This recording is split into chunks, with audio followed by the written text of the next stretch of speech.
"They killed your family." Those were the words that shattered young Herman's world, a cruel lie spun by his Apache captors to break him. They showed him his own clothes, his pistol, then beat him senseless. This was his initiation into a life he never chose, a path where survival meant embracing the very ways of those who had taken everything. But how much can a child endure before he becomes what he's forced to be? In the spring, an Apache raiding party descended. Herman Lehman, 11 years old, and his younger brother Willie were seized. The raiders stripped the boys of their clothing and bound them to horses. For approximately 5 days, the brothers endured the harsh ride. Near Lipan Creek, as Texas Rangers pressed the Apaches, Willie saw an opportunity and slipped away during the confusion. Herman, however, remained a captive under the charge of a warrior named Carnivist. The boy's assimilation began immediately. His hair was cut in the Apache style, his ears were pierced, and his skin was burned with heated brands, marking him. Nights offered no respite. He was often bound, with heavy stones placed upon his back as a form of torment. The Apache band eventually brought Herman to their village, located near the territory of New Mexico. There, a different phase of his acculturation commenced. He was taken to a stream, bathed thoroughly, and his skin was anointed with oil. He was then presented with raw meat, a gesture of acceptance, which he consumed, much to the satisfaction of his captors. His training as a future warrior was rigorous and practical. Herman was compelled to break and ride wild horses, a foundational skill for any Apache male. He learned to control his mount at a full gallop, while simultaneously evading arrows, a drill that honed his agility and equestrian prowess. Shield work was critical. Armed with a buffalo hide shield, he practiced deflecting blunt-tipped arrows shot directly at him by warriors. During these sessions, the force of the impacts knocked him to the ground on several occasions. Beyond defensive maneuvers, he was instructed in the art of horse racing, a common pursuit and a means of demonstrating skill. The boy also received instruction in crafting essential weaponry, bows from select woods and arrows fletched for true flight. Each lesson, each hardship, was designed to strip away his former identity and forge a new one in the Apache mold. Roughly 2 months following Herman's capture, Carnivist led a party of 11 warriors on a raid that ventured close to the Lehman homestead. Herman's mother, Augusta, met the approaching Apaches with gunfire from a shotgun, wounding both Carnivist and another warrior named Geneva. It was following such events, and the inherent dangers faced by the tribe, that the psychological manipulation, as highlighted by the earlier false account of his family's demise, took deeper root. Herman soon accompanied warriors on his first raid, a horse-stealing expedition near the San Saba River. His aptitude, or perhaps the need to test him, led to a more dangerous assignment. He was ordered to infiltrate the vicinity of Fort Concho alone and secure a horse. A white man spotted him. A shot rang out, missing Herman but causing him to drop his pistol as he fled. Later, Herman and his group surprised several men at their midday meal near the town of Llano. The Apaches charged, driving the men off, then proceeded to dismantle their camp and appropriate their horses. Near Hickory, the Apache party encountered 2 white men, pursued them, and seized their mounts. Retaliation was inevitable. Rangers picked up their trail, initiating a running fight. A long-range engagement occurred on the Little Devil's River, with no reported casualties on either side. The pursuit continued to Bear Creek, where the fight became a close-quarters affair, resulting in one Apache warrior sustaining severe wounds. On a separate raid, an Apache warrior named Tushuhoski, despondent due to his wife's infidelity, sought a warrior's end. Near Kickapoo Springs, he issued a challenge to a lone white man. In the ensuing confrontation, both Tushuhoski and the white man perished. The Apache party collected the deceased man's possessions, including money and firearms. The cycle of raiding continued. Near Fort Tarrant, they descended upon a ranger camp, taking horses. Animals they could not easily unshackle from their hobbles had their legs brutally cut. The nature of these expeditions often involved extreme violence. An attack on a wagon train illustrates this starkly. The Apaches overwhelmed a family group consisting of a man, a woman, and 3 children. The man, woman, and the youngest child, an infant, were killed and scalped. The 2 older children were taken captive. However, the persistent crying of the captured children threatened to reveal the Apaches' position. 2 warriors resolved this by killing the young girl, throwing her from a running horse. The boy suffered a similar fate. His body subsequently hung from a tree, left for carrion birds. Herman himself would later describe these specific actions as heinous crimes. The Apaches were not immune to surprise attacks. Near Beaver Lake, while the party was bathing and cooking recently hunted buffalo meat, rangers struck their camp.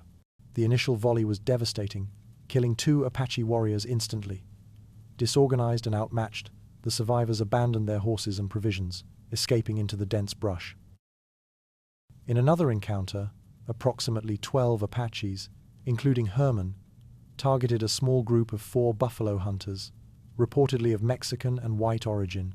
As the Apaches attacked, 3 of the hunters quickly took cover behind a cluster of rocks, while the 4th sprinted towards their nearby camp. Herman was ordered to watch the man who ran. This individual, a Mexican, asserted that the camp was empty. When the main Apache force advanced on the camp, they were met with gunfire. Alerted by the shots, the Mexican captive threw rocks at Herman. Carnivist, observing the altercation, commanded Herman to eliminate the man.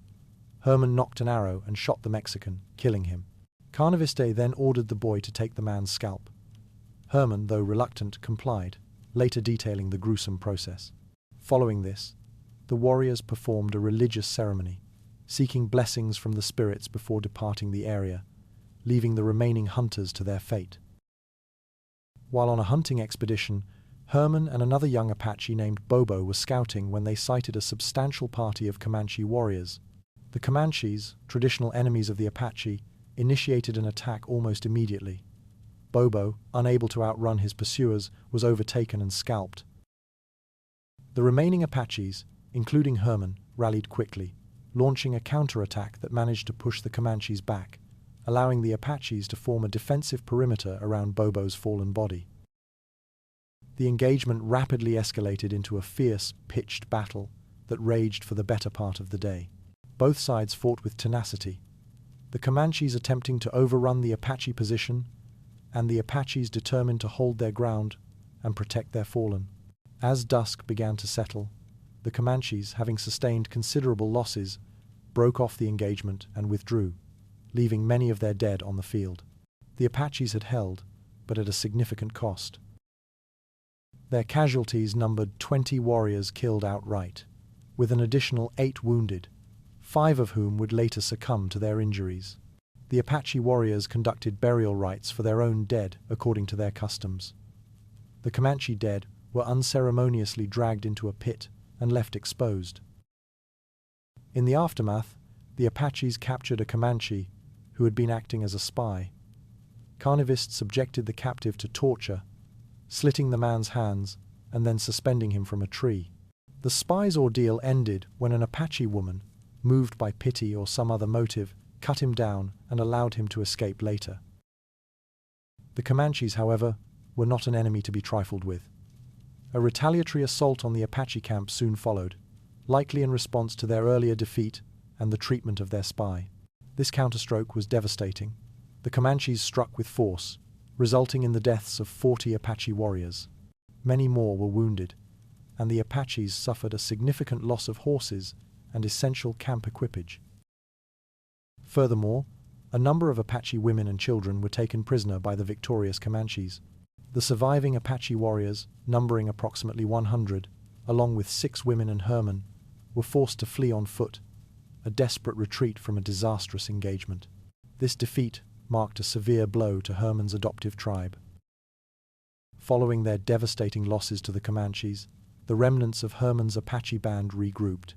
Acknowledging the futility of continued conflict with their powerful neighbors, they initiated negotiations and concluded a peace treaty with the Comanche nation. As a term of this accord, women and children who had been captured by both sides were returned to their respective tribes.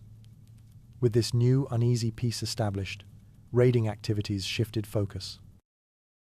Herman, now a seasoned young warrior, participated in several expeditions into the settlements around Fredericksburg and Mason, from which the Apaches drove off horses and mules. During one such foray, they captured a 13-year-old white boy, whom they later traded to Mexican intermediaries. On another raid, the Apache war party passed by Herman's former family homestead, a fleeting, unrecorded moment for the boy. The Apaches also formed temporary alliances for larger operations. Joining with a Kiowa war party, they crossed the Pecos River to raid Texan holdings. This expedition led to a direct confrontation with a group of cowboys. 2 were killed and scalped, and their horses were taken. Carnivist, still a prominent leader, returned from a separate raid bearing 2 white scalps and escorting another young white boy captive. The warriors with him claimed the destruction of 2 settler families. The presence of white captives sometimes complicated matters, especially when soldiers visited Apache camps under treaty obligations. On one occasion, Herman and the newly captured white boy were concealed in the surrounding woods to avoid detection by a military patrol.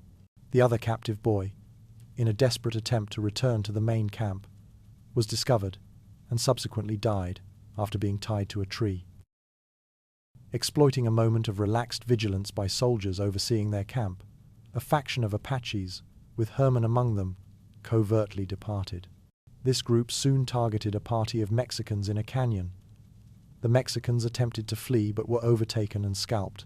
Later, these Apaches united with Comanche and Kiowa warriors for a sustained engagement against a detachment of U.S. soldiers who had established a defensive position in rifle pits or trenches. The combined Indian force effectively cut the soldiers' supply lines. However, when their scouts reported the approach of a significant reinforcement column, the warriors disengaged and conducted a strategic withdrawal into Mexico. Returning to Texas, near the Llano River, Herman's group sighted 2 men with an ox cart. The Apaches attacked, but the men managed to abandon their cart and reach the safety of a nearby house. Stealth and surprise remained key tactics. The war party infiltrated a small settlement under the cover of darkness. North of this town, they came upon 2 men camped for the night. Both were killed and scalped, and their 6 horses were appropriated. Shortly thereafter, the Apaches encountered 4 mounted men. A pursuit ensued, culminating in the deaths and scalping of all 4, their property, including a sum of money, taken by the warriors. Herman's raiding career with this Apache group reached a critical juncture during a battle on the Concho Plains against a contingent of Texas Rangers under the command of Captain Dan W. Roberts. When the Rangers launched their attack, the Apache warriors largely dispersed to evade the organized charge. Only 4 individuals, Herman and a warrior named Nustitino, also known as Justice, among them, made a stand. During the fight, Herman's horse was shot from under him, its weight pinning him to the ground. Nustitino, seeing Herman trapped and the Rangers closing, fled the immediate scene. As the Rangers approached the downed Herman, one leveled his firearm, intending to shoot. Another Ranger, however, recognized Herman as white and intervened. The Rangers then spurred their horses in pursuit of the fleeing Nustitino, whom they eventually caught and killed. Herman, seizing the opportunity, extricated himself and concealed his presence in an area of tall grass. Once the Rangers had departed, he emerged and made his way to Nustitino's body, which he found scalped and mutilated. A young Mexican boy who had been accompanying the Apache raiding party had, during the melee, approached the Rangers and was taken into their custody. Abandoned and alone, Herman faced a desperate struggle for survival. He endured extreme hunger and thirst, subsisting on insects, lizards, and whatever edible roots he could find. Close to perishing from dehydration, he eventually located a meager water source. After regaining some strength, he navigated his way back to the Apache village. His arrival caused considerable surprise, as he had been presumed dead. He was welcomed with great joy, and, in recognition of his resilience and fighting prowess, was elevated to the status of a minor chief. Sometime after Herman's return and elevation, his Apache band, having recovered from a period of epidemic sickness, began a northward migration. Their movement did not go unnoticed. They encountered U.S. soldiers initially evading them, but a determined pursuit ensued. The military pressure eventually forced the group back onto the confines of the Apache reservation in New Mexico. Life on the reservation was fraught with internal tensions and a clash between traditional ways and enforced sedentism. During this period, Herman's actions reflected the simmering volatility. On one occasion, he discharged his firearm at an elderly Apache man who was intoxicated. In another incident, he accidentally shot an old Apache woman amidst a chaotic brawl. Such violent altercations, often fueled by alcohol, frequently resulted in fatalities within the tribe. A more serious internal conflict erupted when a dispute between different factions of Apaches escalated, leading to a lethal confrontation where Herman's group killed members of another. Acutely aware that such actions would bring severe judgment from the reservation authorities, Herman's faction made a collective decision to flee the reservation, slipping away under the cover of night. Now fugitives, they resumed raiding. They attacked a group of emigrants, killing a man guarding their camp and stealing their horses. The internal strife that had plagued them on the reservation followed them into the wilderness. A battle erupted with a rival Apache group, a conflict that tragically resulted in the death of Carnivist, the warrior who had captured Herman years before and had been a significant figure in his life among the Apaches. In the chaotic aftermath of Carnivista's fall, Herman identified the individual responsible, a medicine man from the opposing faction. Herman engaged this medicine man in combat and killed him. This act of retribution, while perhaps fulfilling a personal code or avenging his leader, placed Herman in an untenable position. By killing a medicine man, he had violated a profound taboo and invited certain reprisal from the man's kin and spiritual followers. Understanding the inevitability of a blood feud, Herman made the solitary decision to leave the Apaches altogether. He slipped away, becoming an exile, severing ties with the people who had defined nearly a decade of his existence. For many months, Herman lived as a true solitary, navigating the harsh wilderness entirely alone. He meticulously avoided contact with both Native American groups and white settlers, a fugitive from multiple worlds. Survival was a daily struggle against starvation, the elements, and the dangers posed by wild animals and potentially hostile humans. During this period of profound isolation, he once inadvertently stumbled upon the encampment of his former Apache band. Eyeing them from a concealed position, he recognized them but chose to remain unseen, silently withdrawing and continuing his lonely existence. This self-imposed exile marked the end of his life as an Apache and set the stage for the next chapter of his extraordinary journey. After approximately a year of solitary existence, Herman Lehman resolved to seek out the Comanches. He located a Comanche band, observed their movements, and then boldly walked into their camp. There, he recounted the narrative of his life: his abduction by the Apaches, his forced assimilation, his killing of the Apache medicine man in retribution for Carnivista's death, his subsequent flight from that tribe, and his enduring animosity towards white settlers. His account was corroborated when one Comanche warrior present recognized Herman from a previous encounter.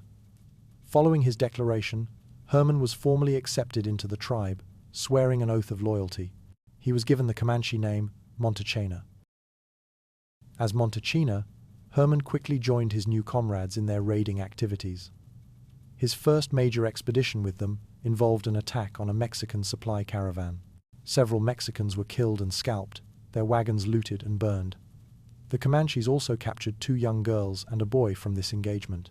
Later, the same war party encountered a group of emigrants, but opted not to attack them directly, contenting themselves with stealing their horses.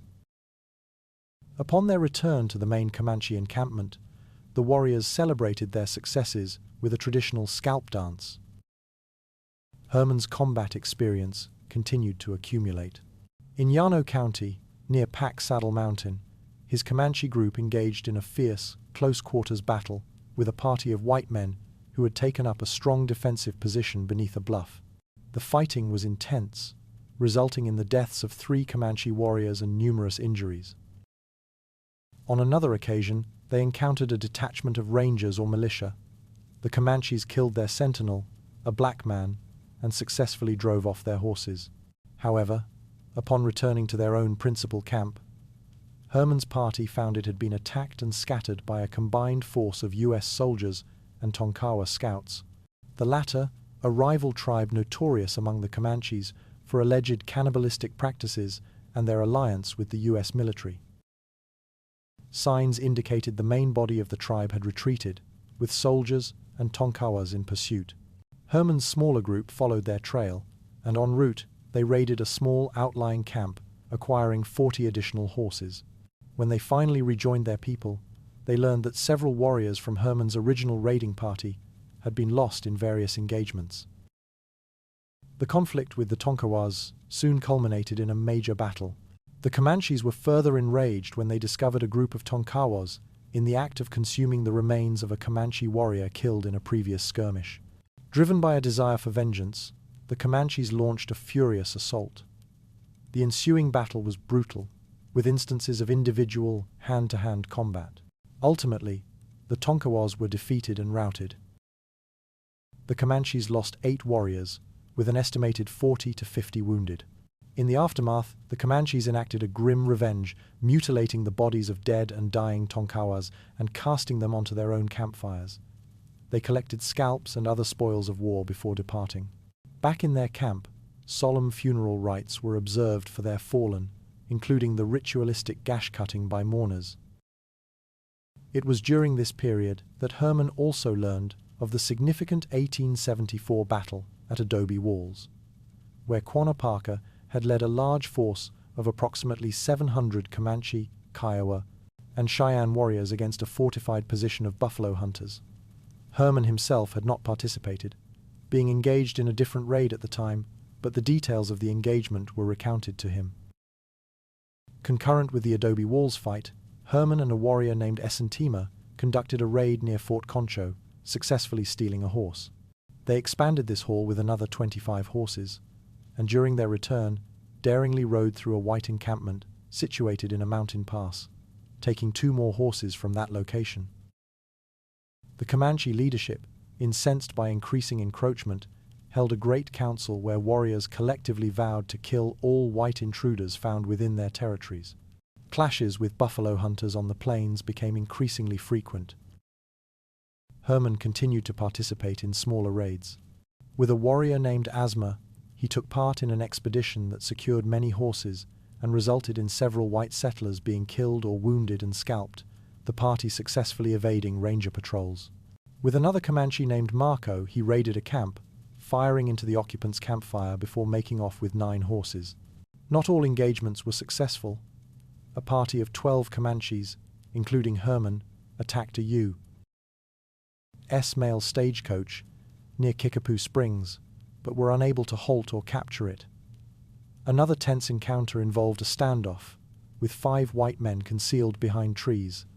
Though no fatalities occurred, the fight was severe. Horse stealing remained a constant activity, with successful raids near Smoothing Iron Mountain and House Mountain.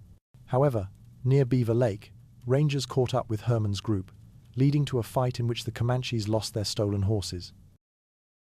In a bold countermove, they attempted a surprise night attack on the ranger camp, but were detected at close range. A sharp fight ensued, which ended when 2 Comanche warriors managed to recover their mounts and escape, breaking off the engagement.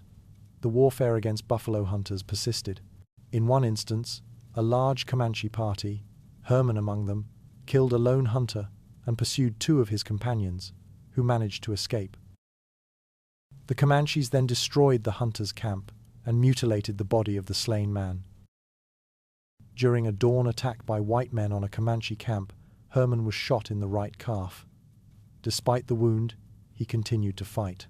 No other Comanches were killed in this particular engagement, though Herman believed the attackers suffered several casualties. The Comanches captured a black man who was with the attacking party. They mocked him, dressed him in pieces of Native American attire, and then forced him to run towards the white combatants, who, mistaking him for a warrior, shot and killed him. Herman also experienced renewed tension when he encountered some Apaches from his former tribe. He sensed their lingering hostility regarding the medicine man he had killed, but his Comanche comrades ensured his safety. His violent life took another turn when he was shot in the knee with an arrow by the father of a Comanche girl named Taupe, the result of a dispute concerning Herman's relationship with her. Herman Lehman's band of Comanches eventually established a camp near the southern edge of the plains. From here, they launched another horse-stealing raid, acquiring a substantial number of animals. Upon their return, however, they found their main encampment had been attacked and devastated by US soldiers and their Tonkawa allies. The assault had been brutal. Many Comanche women were killed, including a woman named Batsena and her daughter Nuki, whose bodies were found mutilated. Other women and children were taken captive and transported to Fort Griffin. The Comanche response was one of intense fury and vows of extreme vengeance, including plans to capture 10 white women and 20 children, and to kill 1 white woman for each year of Nuki's life, subjecting them to similar mutilation. It was in this climate of despair and rage that Quanah, accompanied by 4 other prominent warriors, arrived at their camp. Quanah argued that the traditional way of life was unsustainable against the relentless pressure of the US military and encroaching settlement. He urged Herman's band to move to the reservation at Fort Sill, where they would receive protection and provisions. After considerable debate and internal disagreement, the band reluctantly agreed to accompany Quanah.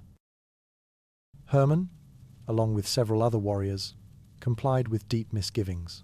As the group neared Fort Sill, about 15 miles out, Herman's resistance solidified. He abruptly turned his horse and fled towards the Wichita Mountains.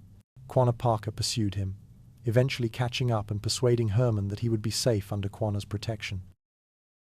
At Fort Sill, Herman's fellow warriors were disarmed and placed under guard. Herman, however, found refuge in Quanah's personal camp, where he was assigned the task of herding horses. The danger from his past had not entirely receded. He discovered that Apaches on the reservation still harbored intentions of revenge for the medicine man he had killed years prior. A group of Native Americans, reportedly hired by these Apaches, attempted to assassinate Herman by shooting at him. He survived the attack and managed to wound his assailants. Soon after, Herman fell gravely ill. He was treated and eventually cured by Yellow Wolf, a highly respected Comanche medicine man. Herman was subsequently brought to the military outpost at Fort Sill with Quanah, where soldiers gave him the moniker Charlie Ross. The post commander informed Herman that his biological family was still alive and that arrangements should be made for his return to them. Herman vehemently refused, asserting that the Comanches were his true people, and even threatening the interpreter with a nocked arrow. Quanah intervened, calming Herman and leading him back to his lodge, where he convinced him to abandon his immediate resistance. Herman then stayed in the vicinity of the post, receiving rations and ammunition from the soldiers, but he deeply yearned for the freedom he had lost. An attempt to escape with a young Native American woman was thwarted by vigilant guards. General Ranald S. Mackenzie eventually notified Herman's mother, Augusta Lehman, then residing in Fredericksburg, that her son had been found.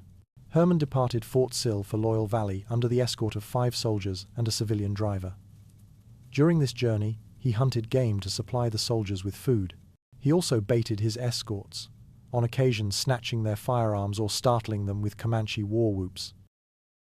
Consistent with Comanche customs, he refused to eat pork or frogs offered by the soldiers. Upon arrival in Loyal Valley, Herman was met by his mother and a large crowd of curious onlookers. Initially, he did not recognize Augusta, perceiving her merely as a white woman of the tribe. It was only when he noticed a familiar scar, coupled with the presence of his siblings, that recognition dawned, and he recalled his birth name. Despite this reunion, Herman's ingrained identity remained that of a Comanche. He harbored a dislike for white people, whom he termed pale faces, even his own rediscovered family. His initial period back in white society was marked by profound cultural dissonance. He maintained a demeanor of Indian arrogance, initially refused to speak English, remained aloof from everyone, and rejected the comfort of a bed, preferring to sleep on the ground. He expressed a strong desire to return to the soldiers and proved difficult for his family to manage. He eschewed white food, particularly pork, favoring tobacco and meat roasted over an open fire. He was given a Winchester rifle and quickly learned its use. He then declared war on the family's pigs, hunting them indiscriminately. His ingrained raiding instincts persisted. He wished to steal neighborhood livestock but was prevented by his brother. He attempted to run away on one occasion, but was brought back, an event that caused considerable distress to the women of his household. Gradually, however, the consistent kindness and affection shown by his family began to have an effect. He demonstrated his formidable equestrian skills for the local community. A significant cultural misunderstanding occurred when he observed a Methodist religious service. Mistaking the fervent behavior for a war dance or a ceremony to invoke rain, he impulsively joined in, performing a Comanche war dance that threw the congregation into chaos. He later opined that Native American forms of worship were more sincere. For amusement, and to the consternation of locals, he took to shooting blunt-tipped arrows at people and their hats, becoming a source of considerable alarm. Herman Lehman's life charts an extraordinary course through starkly contrasting worlds. His experiences offer a rare glimpse into the brutal realities of frontier existence and the profound transformations individuals underwent when thrust into vastly different cultures. His journey was one of survival, adaptation, and enduring conflict. What part of Herman's story captivated you the most? Share your thoughts in the comments below, and don't forget to subscribe for more unique historical narratives.